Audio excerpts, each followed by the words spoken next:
1920 के दशक में एक छोटे से गांव में एक भूतिया हवेली खड़ी थी जिसका नाम था रात की रानी। गांव वाले कहते थे कि यहाँ रात को अजीब अजीब आवाजें सुनाई देती थीं और वहाँ अजीब चीजें होती थीं जो आम लोगों की समझ से परे थीं। इसी भयानक हवेली की कहानी से शुरू होती है हमारी कहानी। गांव का एक युवक नामक राज, जो किसी से नहीं डरता था, ने अपने दोस्तों के साथ रात की रानी की खोज में निकला। राज का मानना था कि भूत प्रेत और आत्माएं सिर्फ कहानियों का हिस्सा होती हैं और उसने ठान लिया कि वह सबको यह सिखाएगा कि किसी भी भूतिया जगह से डरना बेकार है। राज के दोस्त उसके साथ चलने के लिए तैयार थे, लेकिन वे सभी राज के योजना की असफलता का इंतजार कर रहे थे।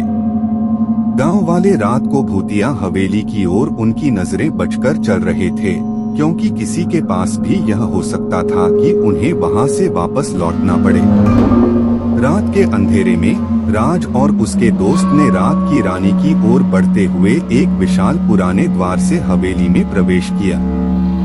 राज की हौसला अफजाई करने के लिए उसने अपने दोस्तों से कहा, यह सब कुछ एक हवेली की कहानी है और मैं सबको यह दिखाऊंगा कि भूत प्रेत सिर्फ कहानियों का हिस्सा है।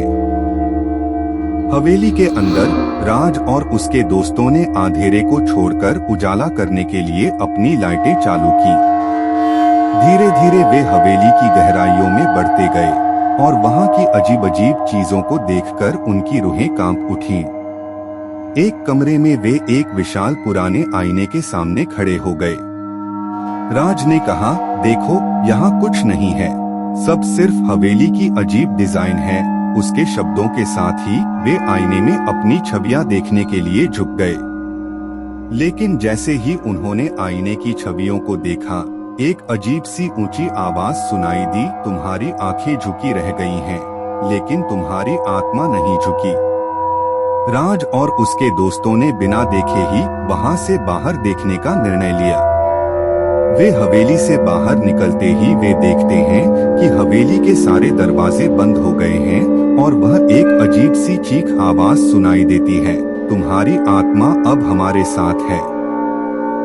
राज और उसके दोस्तों ने धीरे धीरे हवेली के पास बैठे पेड़ की ओर बढ़ते हुए वहां से बाहर निकलने का प्रयास किया, लेकिन सभी दरवाजे बंद थे और उन्हें बाहर निकलने में सफलता नहीं मिल रही थी। धीरे धीरे वे लोग हवेली के अंदर से सुनने को आई चीखों की ओर बढ़ते हैं। एक अजीब सी शक्ति ने उन्हें पकड़ लिया था और वे अब तक डर के मारे थे कि वे कुछ कर नहीं सकते थे। हवेली के अंदर एक अंधेरे कमरे में एक पुरानी किताब रखी गई थी। राज ने वह किताब उठाई और उसे खोला। किताब में लिखा हुआ था, यदि तुम इस हवेली से बाहर निकलना चाहते हो तो तुम्हें इस किताब का उपयोग करना होगा। राज ने किताब की पन्ने बदलकर हवेली से बाहर निकलने का एक जादूगर तंत्र खोजा। उसने तंत्र का उपयोग करते हुए दरवाजे खोले और वे लोग हवेली से बाहर निकले। वे अब तक का डर का अनुभव कर चुके थे, लेकिन राज ने ठान लिया कि वह अपने गांव वालों को इस अनूठी कहानी से डराने की बजाय उन्हें सत्य को समझाएगा। वह गांव वालों के सामने आकर इस कहानी को सुनाता है और सबको यह सिखाता है कि भूत प्रेत नहीं होते, बल्कि हमारे अंदर के डर से ही ये अजीब चीजें उत्पन्न होती हैं।